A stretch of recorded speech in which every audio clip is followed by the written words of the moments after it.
बंधुओं, परम पूज्य आचार्य श्री विराग सागर जी महाराज द्वारा रचित सर्वोदया टीका और सर्वोदया टीका में वार्षानुपेक्षा ग्रंथ जो कि आचार्य कुंद कुंद देव के द्वारा लिखा हुआ है, इसमें पहली अनुप्रेक्षा कौन सी है?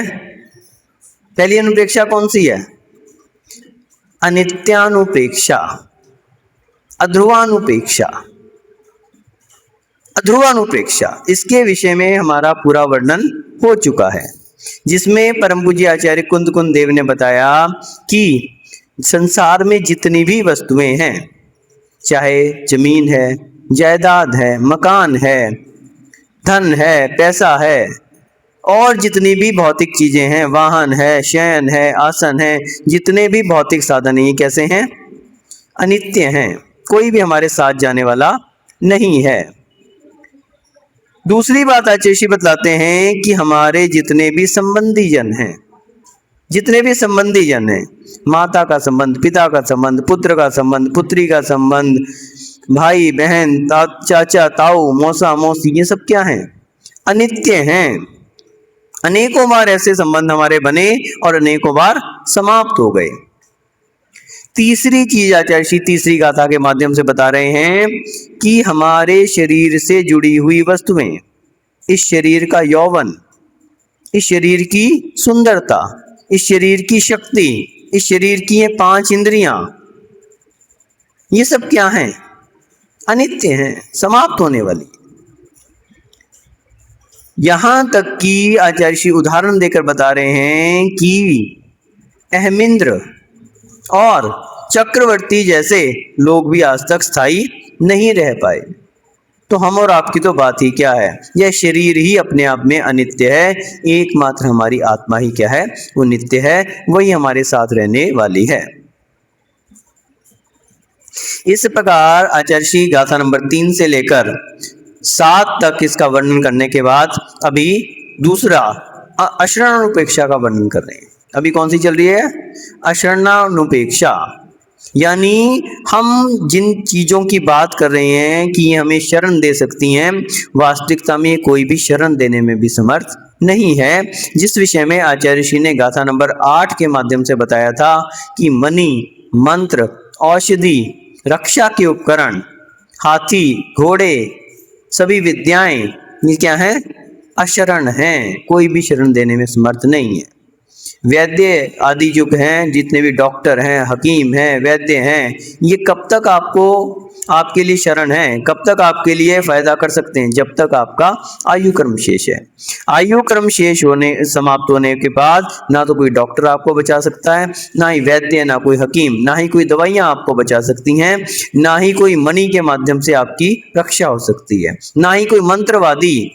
यदि आपका आयु क्रम शेष है तो जहर भी जो है मंत्र के द्वारा उतारा जा सकता है, लेकिन आयु क्रम यदि शेष नहीं है तो कोई मंत्र उस समय काम नहीं करेगा। रक्षा के उपकरण जितने भी हैं हमारे, और भी जितनी भी आप देखिए कि चक्रवर्ती अपने इतनी बड़ी सेना के बीच में भी अगर हो, हाथी, घोड़े और बहुत बड़े महल में भी यदि बैठा हुआ है, तब भी मृत्यु के समय ये कोई कुछ भी नहीं उसके लिए कर सकते, कोई भी उसे बचाने में समर्थ नहीं रहता। बहुत सारी विद्याएं भी जिसके पास हैं, रावण जैसा एक ऐसा व्यक्ति जिसके पास बहुत सारी विद्याएं थी, बहुरूपणी विद्या जिसने सिद्ध कर ली थी, मृत्यु उससे भी उसको बचा नहीं सकी, वो विद्या उसको मृत्यु से नहीं बचा पाई। तो इस प्रकार से आचार्य ने गाथा नंबर 8 के माध्यम से इस चीज को बताया, और अभी गाथा नंबर 9 चल रही है। गाथा नंबर 9 में आचार्य श्री कुंद कुंद देव कह रहे हैं कि इंद्र के विषय में बता रहे हैं कि जो स्वर्ग का इंद्र है, स्वर्ग के इंद्र की बात चल रही है। तो स्वर्ग का इंद्र जिसके लिए बताते हैं, सग्गो हवे ही दुग्गो, जिसका क्या है? स्वर्ग जो है उसका दुर्ग है। स्वर्ग क्या है? दुर्ग है उसका, जो उसका निवास स्थान क्या है? स्वर्ग है। और भिक्षा देवा, यानी जिसके भृत्य नौकर कौन है? देवता लोग। पहरणम वज्रम, उसका अस्त्र वज्र है, वज्र जिसके पास है। ऐरावो गइंदो, यानी ऐरावत जिसका हाथी है। इंद्रस्य न विज्यते शरणम, ऐसे इंद्र को भी शरण नहीं है। जिस समय उसका आयु क्रम पूरा हो गया तो ये सब भी उसके काम आने वाले नहीं हैं। तो इस गाथा में आचार्य श्री विराग सागर जी महाराज इसकी टीका में बतला रहे हैं कि सबसे पहले क्या कहा कि स्वर्ग ये कहाँ पर है, तो बतलाया कि जम्बू द्वीप के 1.5 योजन ऊपर यानी 1.5 राजू ऊपर 2 स्वर्ग हैं। कौन सा? एक स्वधर्म स्वर्ग और एक ईशान। तो उसके बाद वहां पर क्या है, बहुत सारा आपको पता ही है स्वर्ग का वर्णन कि ऊर्ध्वलोक में स्थित है। और वहां पर स्वर्ग क्या है, जिसका दुर्ग है। दुर्ग के विषय में चाची ने बताया कि दुर्ग किसे कहते हैं, तो जहां पर पहुंचना दुर्गम होता है, जहां पर कठिनाई से पहुंचा जा सकता है, शत्रु के लिए जो दुख देने वाला है, जहां पर ना तो आसानी से पहुंचा जा सकता है ना ही जिसको आसानी से जीता जा सकता है। सामान्य व्यक्ति अगर किसी घर में बैठा हो तो कोई भी आक्रमण कर देगा, लेकिन दुर्ग में बहुत सारी सुरक्षा की व्यवस्थाएं रहती हैं। कहीं बाहर उसके खाई बना के पानी डाल दिया जाता है, उसमें मगरमच्छ छोड़ दिए जाते हैं ताकि कोई प्रवेश ना कर सके, कहीं कंटीले जंगल बना दिए जाते हैं, तो शत्रु आसानी से वहां पर नहीं पहुंच सकता। ऐसे स्थान को दुर्ग कहते हैं। तो जहां स्वर्ग जैसा दुर्ग हो, जहां पर इतने सारे अंगरक्षक सामानिक देव, पहली बात तो बोलते हैं कि स्वयं इंद्र इतना शक्तिशाली होता है कि जम्बू द्वीप को पलटने की शक्ति रखता है। और फिर 20,000 सामानिक देव, कम से कम 20,000 और अधिक से अधिक 84,000, इतने उसी के समान सामर्थ्यशाली सामानिक देव, लगभग 3 लाख आत्मरक्ष देव जिन्हें आप कहते हैं अंगरक्षक, ऐसे 3 लाख और करोड़ों अन्य देवता उसके सहायक हैं। अब ऐसे स्वर्ग में क्या कोई शत्रु प्रवेश कर सकता है? नहीं कर सकता। उसके बाद उसके परिवारजन, एक स्वर्ग के स्वधर्म इंद्र की कितनी देवियां होती हैं? कम से कम 8 महादेवियां और 40,000 अन्य देवियां, इतनी उसकी देवियां होती हैं। और प्रत्येक देवी की 16,000 परिवार देवियां, प्रत्येक के अंदर 16,000 रूपों को बदलने की विक्रिया शक्ति। ऐसा स्वर्ग का इंद्र इतने बड़े परिवार से सहित होता हुआ भी अपनी आयु कर्म के अंत आने पर कोई भी परिवारजन उसको बचाने में समर्थ नहीं रहता। वज्र जिसका अस्त्र है, तो आचार्य जी बता रहे कि वज्र जो है ये सभी शस्त्रों में प्रमुख शस्त्र माना जाता है। उसकी सामर्थ्य जो है सर्वाधिक होती है, आज के मिसाइल्स भी जिसके सामने काम नहीं करते। ऐसा वज्र जो है, इतना शक्तिशाली अस्त्र भी उसको बचा नहीं पाता। गजेंद्र की बात आई थी ऐरावत हाथी की, और आप सबने देखा है कि हाथी, ऐरावत हाथी किस किसने देखा है? ऐरावत हाथी किस किसने देखा है? कोई नहीं देखा। अरे नकली वाला तो देखा ही, असली वाला नहीं देखा हो तो। सफेद कलर का होता है ना, तो आज के समय में अपन ऐरावत हाथी देखते हैं क्या कोई सफेद रंग का? कहाँ देखते हैं? पंचकल्याणक में देखते हैं। पंचकल्याणक में तो काले हाथी को पोत दिया जाता है, लेकिन दक्षिण अफ्रीका के जंगलों में आज भी सफेद हाथी पाए जाते हैं। वास्तविकता में सफेद भी जो है ऐसे हाथी पाए जाते हैं, लेकिन वो ऐरावत हाथी नहीं है। ऐरावत हाथी वास्तविकता में क्या है? कोई त्रियंच पर्याय का जीव नहीं है। ऐरावत क्या है? देवता है। कौन सा देवता? कौन सा देवता है? आभियोग्य, स्वादेशील है आप लोग लगता है। आभियोग्य जाति का देवता है, और जिसके अंदर इतनी सामर्थ्य होती है कि अपने रूप को कितना बड़ा बना सकता है? जम्बू द्वीप के बराबर 1 लाख योजन का वो रूप बना सकता है। तो ऐसा ऐरावत हाथी जिसके विषय में आया कि उसके 32 मुख होते हैं। कल जो वर्णन चल रहा था वो यही चल रहा था कि ऐरावत हाथी के 32 मुख होते हैं, प्रत्येक मुख में 4 दांत होते हैं, प्रत्येक दांत पर एक विशाल सरोवर होता है, प्रत्येक सरोवर पर एक कमल खंड होता है, प्रत्येक कमल खंड के ऊपर 32 महापद्म होते हैं, प्रत्येक महापद्म का विस्तार 1 योजन प्रमाण होता है। प्रत्येक महापद्म पे एक नाट्यशाला होती है, और एक नाट्यशाला पे 32 अप्सराएं क्या करती हैं? नृत्य करती। आया समझ में? इतना बड़ा एक विशाल हाथी, तो इसके विषय में कल चर्चा चली थी। आज आचार्य श्री विराग साहब जी महाराज एक एक शब्द को लेकर, गाथा के एक एक शब्द को लेकर उसका विस्तार करते जा रहे हैं। कहीं स्वर्ग के विषय में बताया, कहीं दुर्ग के विषय में बताया, कहीं वहां पे ऐरावत हाथी के विषय में बताया, कहीं वज्र के विषय में बताया। एक एक शब्द को लेकर उसका विस्तार करते जा रहे हैं। अब अगला शब्द आचार्य जी ने जो गाथा में लिया, जिसके विषय में अपन आज वर्णन करने जा रहे हैं, वो है इंद्रस्य शरणम न विद्यते। ये सारे क्या हैं? इंद्र के लिए शरण नहीं है। मरण के समय ये कोई भी चीजें इंद्र को बचाने में समर्थ नहीं है। तो इस विषय में बतलाया जा रहा है, इंद्रस्य एतादृश्य ऐश्वर्यम वैभव शक्ति संपन्नस्यापि इंद्रस्य शरणम न विद्यते। तो इंद्र की एतादृश ऐसा ऐश्वर्य और वैभव शक्ति संपन्न होते हुए भी उस इंद्र की शरणम न विद्यते, कोई भी शरण नहीं है। मृत्यु समय रक्षा स्थानम न किंचित भवति। मरण के समय कोई भी उसका रक्षा का स्थान नहीं बनता, कोई भी उसके लिए रक्षा करने में समर्थ नहीं होता। तस्यापि पातायुष कर्म क्षयो भवत्येव। तो उसका भी, तस्यापि उसका भी क्या होता है? आयु का क्षय, आयु कर्म का क्षय होते ही उसकी मृत्यु होनी निश्चित है। उसका भी जो उपार्जित आयु कर्म है वो क्षय होता ही है। ऐसा नहीं है कि जिसके पास इतने रक्षा के उपकरण हैं, इतने देव हैं, इतने, वो तो अब तो उसकी तो आयु खत्म ही नहीं होगी। उसकी भी आयु समाप्त होती है। अगर उसकी एक सागर की आयु है तो एक सागर बाद उसको भी वो पद क्या करना पड़ता है? छोड़ना पड़ता है। वो इंद्र भी जो है इतना शक्तिशाली होते हुए भी, इतना वैभव संपन्न होते हुए भी, इतना शक्ति संपन्न होते हुए भी उसके लिए मृत्यु से बचाया नहीं जा सकता। अयम भावा, ऐसा इसका भाव है। सर्वोपि सामान्य जना पुण्य कर्म भी देवगतिम वांछन्ति, देव धर्मेंद्र पद प्राप्ति सर्वे भी लक्ष्यते। तो सर्वोपि सामान्य जना, सभी जितने भी सामान्य जन हैं, पुण्य कर्म के कारण देवगति प्राप्त करते हैं। और देवगति में भी स्वधर्म पद को प्राप्त करने की सभी की इच्छा रहती है। सबकी इच्छा रहती है ना। स्वधर्म इंद्र कौन कौन बनना चाहता है? सभी बनना चाहते हैं। वहां की तो बात अलग है। आपके यहाँ छोटा सा विधान भी होता है तो सबसे ज्यादा बोली किसकी लगती है? स्वधर्म इंद्र की लगती है। सभी स्वधर्म इंद्र बनना चाहते हैं। क्यों? यहां बनेंगे तो एक दिन वहां भी बनेंगे। किस लिए बनना चाहते हैं मुन्ना लाल जी? स्वधर्म इंद्र बनना चाहते हैं। किस लिए बनना चाहते हैं ये तो बताओ। क्या बोले?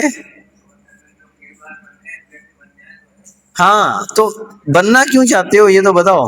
बन तो गए एक बार तो फिर बन जाए, इच्छा तो है। क्यों है वो? बहुत सारा वैभव मिलेगा, इसीलिए बनना चाह रहे हैं ना अपन।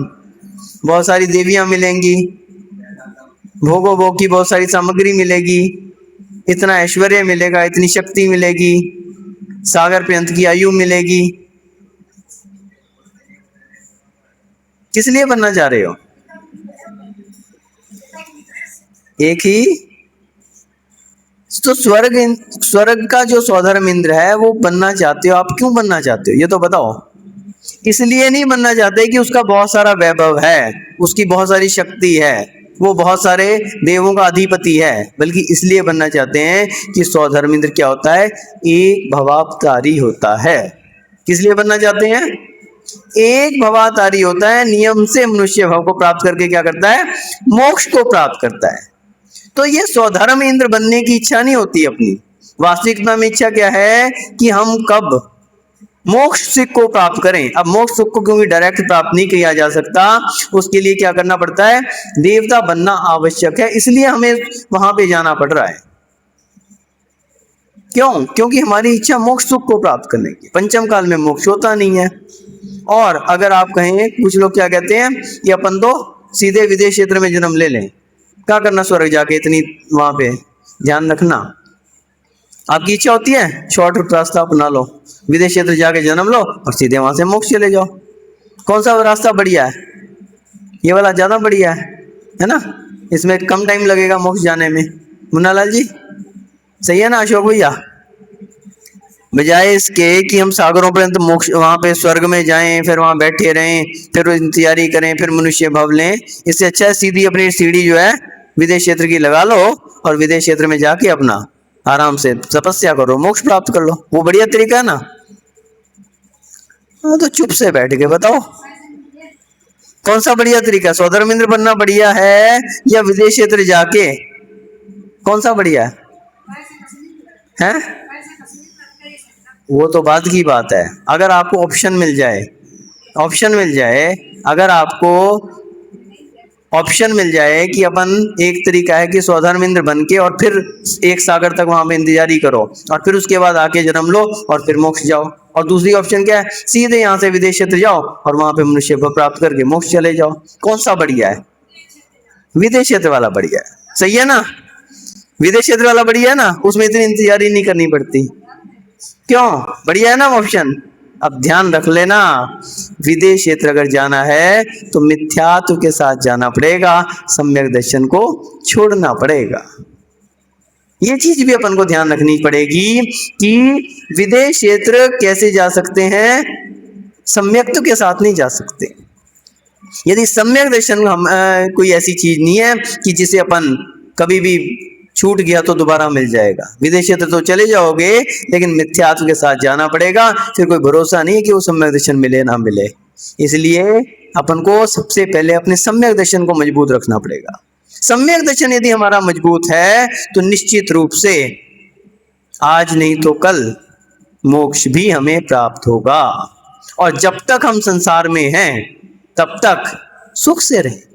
सम्यक दृष्टि कभी दुखी नहीं होता, स्वर्गों में तो रहता है तो सुखी रहता ही है, नरकों में भी अगर सम्यक दृष्टि जाता है तो वहां भी उसे दुख नहीं रहता, क्योंकि सम्यक दर्शन रत्न है ना उसके पास। तो कभी भी अपन को ये भावना नहीं रखनी चाहिए कि चलो विदेश क्षेत्र वाला रूट आसान है, वहां पे मिथ्या दृष्टि जा सकता है, मिथ्या दृष्टि ही जन्म ले सकता है। इसलिए सम्यक दृष्टि, शायिक सम्यक दृष्टि होता है स्वधर्मेंद्र, शायिक सम्यक दृष्टि कभी भी उसका सम्यक तो छूट ही नहीं सकता, शायिक सम्यक दृष्टि है। शायिक सम्यक दृष्टि का क्या अर्थ है? जिसका सम्यक तो कभी छूटता नहीं है, मोक्ष प्राप्त करा देता है। तो राजा श्रेणी क्या है? शायिक सम्यक दृष्टि। तो नरक में भले चला गया लेकिन सम्यक दृष्टि है, सम्यक दर्शन नहीं छूट पा रहा, तो ऐसा व्यक्ति भले नरक में भी चला जाए वहां पर भी सुखी रहता है। इसलिए हमें भावना ही रखनी कि हमारा सम्यक दर्शन। तो यहाँ पर वही बता रहे हैं कि सर्वे सामान्य जना पुण्य कर्म वीर देवगतिम वांछते देवगतम स्वधर्म पद प्राप्ति सर्वे अभिलिष्यते, सभी की इच्छा रहती है, अभिलिष्यते इच्छा रहती है सबकी, क्या? स्वधर्म इंद्र बनने की। देवेशु तस्य सर्वोत्कृष्ट ऐश्वर्यम भवति, सभी देवों में सबसे ज्यादा उत्कृष्ट ऐश्वर्य किसका होता है? स्वधर्म इंद्र का होता है। तदीयम स्वयं सामर्थ्यम इदम विद्यते यत् समस्त जम्बो द्वीपम स्वयं उत्थाप्य प्रक्षेपणे समर्था, उसके तदीयम उसके अंदर ही स्वयं इतना सामर्थ्य होता है कि वो समस्त जम्बू द्वीप को स्वयं उठाए, अपने आप से उठा के प्रक्षेपणे समर्था पलटने में समर्थ है। और ऐसा तिलोय प्रणति ग्रंथ में अध्याय 8 और श्लोक नंबर गाथा नंबर 699 में ऐसा वर्णन मिलता है तिलोय प्रणति ग्रंथ में। सर्वेषां स्वधर्म स्वर्गस् देवानां मानुष्यम जगन्यता साधिकम पल्योपमम उत्कृष्टता तो द्वे सागरोपमे सातिरिके तेषां स्थिति। उसकी आयु कितनी होती है? कितनी होती है आयु स्वधर्म इंद्र की? सर्वेषां स्वधर्म स्वर्गस्थ देवानाम आयुष, जितने भी स्वधर्म स्वर्ग के देव हैं उनकी जगन्य आयु साधिकम पल्योपम अधिकम, साधिकम पल्योपम यानी कि एक पल्य से कुछ अधिक, साधिकम उत्कृष्टतया द्वे सागरोपमे सातिरिके तेषां स्थिति, तो अधिक से अधिक 2 सागर की उनकी आयु, कम से कम पल्योपम की और अधिक से अधिक 2 सागर की, पहले स्वर्ग की जो स्वधर्म स्वर्ग है उसकी आयु है। ऐसा किसमें कहा? तत्वार्थ सूत्र अध्याय 4 सूत्र नंबर 29 और 33 में ऐसा आया है। आया है ना? पढ़ते हैं ना आप लोग तत्वार्थ सूत्र, 4थे अध्याय में आया ना देवों का वर्णन आयु का। स्वधर्मे शांत सानत कुमार महेंद्र ये सब नाम आए हैं, फिर बाद में उनकी आयु है कि कितनी होती है? 2 सागर की उनकी उत्कृष्ट आयु होती है। तो ऐसा सूत्र नंबर 33 में आया है। एवं दीर्घतमायुष्यम वहता विविध सामर्थ्य युक्तस्य विविध रक्षा साधन समन्वितस्य इंद्रस्यापि शरणभूतो न कश्चित् भक्ति मृत्युगतस्य सा भवत्येव। यहाँ पे मेन बात आ गई। इतनी बड़ी आयु होते हुए, कितनी बड़ी, 2 सागर पर्यंत। एक सागर में कितने वर्ष हो गए? एक सागर में कितने वर्ष होते हैं? गिने नहीं सकते। जितनी भी गिनती है वो कहाँ तक है? संख्यात तक है। संख्यात के बाद असंख्यात है, असंख्यात के असंख्यात भेद हैं, फिर कहीं जाके आपका क्या आता है? अनंत। तो ऐसे अनंतों वर्ष सागर में तो अनंतों अनंत वर्ष निकल जाते हैं। सागर भी अनेक प्रकार का है, यानी अनंत भी अनेक प्रकार का है। कहीं परितानंत, कहीं अनंतानंत, इन प्रकार के कितने प्रकार के, जघन्य, मध्यम, बहुत सारे भेद हैं। तो ऐसी बड़ी आयु जिनकी है, दीर्घतम आयुष वहता, इतनी बड़ी आयु के होते हुए, विविध सामर्थ्य युक्त से, इतने सारे सामर्थ्यों से युक्त होते हुए, विविध रक्षा साधन समन्विता, इतने सारे रक्षा के साधन उसके, वज्र है, कहीं देवता रक्षा कर रहे हैं, कहीं और बहुत सारी उसके लिए स्वर्ग का दुर्ग है, सब कुछ होते हुए भी इंद्रस्य शरणभूतो ना कश्चित् भवति, इंद्र की कहीं भी शरण नहीं होती। ये बात आचार्य श्री कहना चाह रहे हैं कि इतना सब कुछ होते हुए भी ऐसे स्वधर्म इंद्र की कहीं शरण नहीं होती। मृत्युर्ग्रस्त स भवत्य, वो मृत्यु का ग्रास बनता ही है, नियम से मृत्यु का ग्रास बनता है। यदि नाम कश्चित् मृत्यु त्राणे आयुष वर्धने वा समर्थो भवेत तर्हि कर्म सिद्धांत लोको स्यात्। यदि ऐसा कह दिया जाए कि कोई मृत्यु से बचाने में, अथवा मृत्यु त्राणी यानी मृत्यु से बचाने से, और आयुष वर्धने, किसी की आयु बढ़ाने में कोई समर्थ है, तो कर्म सिद्धांत लोक, कर्म का सिद्धांत का लोप हो जाएगा। सिद्धांत है कि आपकी आयु बढ़ नहीं सकती, किसी भी हालत में नहीं बढ़ सकती, चाहे स्वर्ग का देवता हो, चाहे यहाँ का चक्रवर्ती हो, चाहे नरकों की हो, और चाहे त्रिंचों की। कोई जो आयु पहले से डिसाइड हो गई कि आज अगर आपने, जो आपकी वर्तमान आयु है, ये कौन सी आयु है आपकी? भुज्यमान आयु। भुज्यमान आयु में ही आपने अगली आयु का बंध होता है, और वो कहलाती है आपकी, आज की भुज्यमान आयु है वो है बध्यमान आयु। तो जो बध्यमान आयु आपने आज बांध ली, अगर आप आज 90 वर्ष की आयु लेके आए हो और आपने 60 वर्ष की आयु में, पहले उत्कर्ष काल में अगर आयु बांध ली, स्वर्ग की आयु बांध ली, और उसकी स्थिति 1 सागर की है, तो ये 90 वर्ष पूरे होते ही वो 1 सागर में से एक एक क्षण जो है घटना शुरू हो जाएगा नियम से। और जैसे ही 1 सागर पूरा होगा, वो पर्याय आपको छोड़नी ही पड़ेगी, कोई उसको बदल नहीं सकता। 3 लोक में कोई बदल ही नहीं सकता, ऐसा कर्म सिद्धांत है। और अगर कोई कहे कि उसको बढ़ा सकता है कोई, या उसको समाप्त कर सकता है, आयु को समाप्त यानी कि मृत्यु को कोई बचा सकता है, तो कर्म सिद्धांत का ही लोप हो जाएगा फिर तो वो कहीं भी चेंज होने वाली नहीं है। कृत कर्मानुसार में आयु स्थिति ना तत्र कर्तुम शक्यते, तो अपने किए हुए कर्मों के अनुसार, कृत कर्मानुसार में, अपने किए हुए कर्मों के अनुसार ही आयु स्थिति, आयु की स्थिति होती है, कितनी आयु है आपने बांधी है उसकी स्थिति होती है। ना तत्र हीनता, उससे ना तो कम हो सकती है, ना तत्र वर्धवा कर्तुम शक्यते, तो ना उससे वृद्धि की जा सकती है। तो ये कर्म सिद्धांत है। जन्म मृत्यु परंपरा मुक्ति स्तु मोक्ष स्थिता वेव, जन्म मृत्यु परंपरा से मुक्ति, मोक्ष स्थिति वेव, यानी जन्म मृत्यु की परंपरा से छुटकारा पाना है, वो कैसे होगा? मोक्ष के द्वारा ही हो सकता है, वरना यही जन्म मरण, मरण के बाद जन्म, जन्म के बाद मरण, मरण के बाद फिर जन्म, ये परंपरा अनादि से चलती आई है, अनंत काल तक ऐसे ही चलेगी। अगर इससे छुटकारा पाना है तो एकमात्र मोक्ष में ही वो हो सकता है। अतः तदमेव भव्य जनैर यतितव्यम, इसलिए भव्य जनों को इसलिए क्या करना चाहिए? उसके लिए प्रयासरत होना चाहिए। किसके लिए? मोक्ष के लिए। मोक्ष के लिए यत्न करना चाहिए, यतितव्यम यानी कि यत्न करना चाहिए।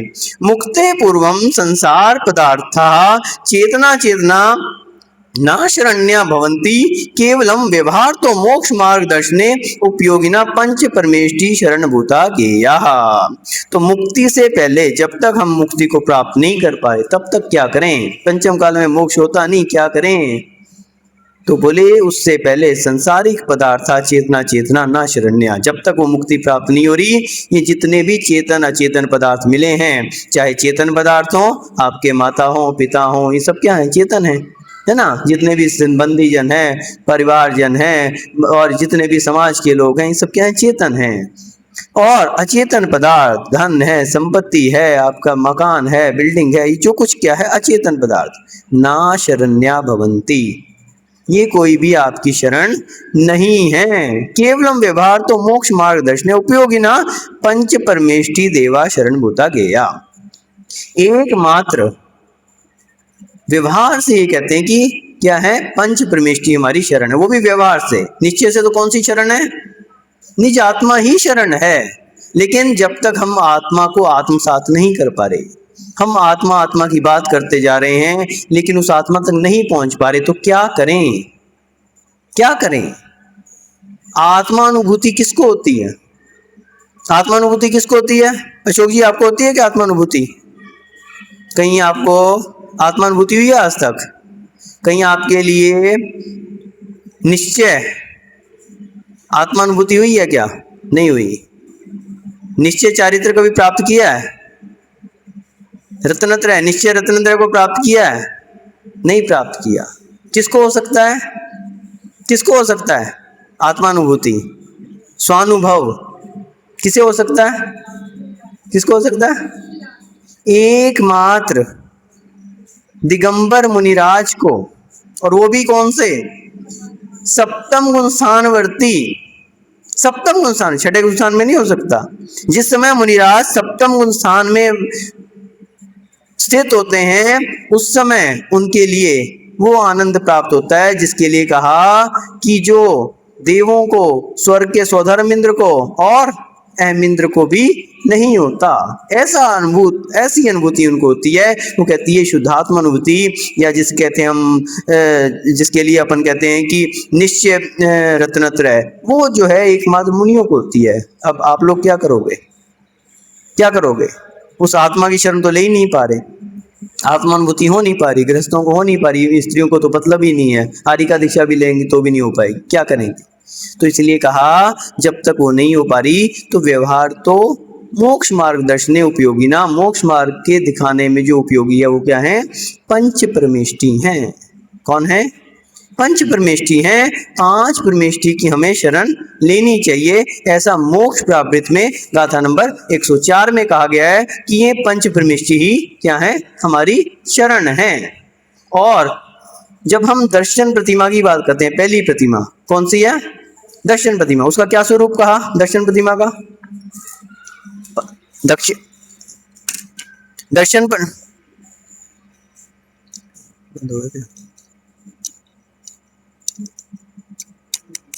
हाँ, ये कह रहा कि समय बहुत हो गया बंद करो बस, सब थक गया सब।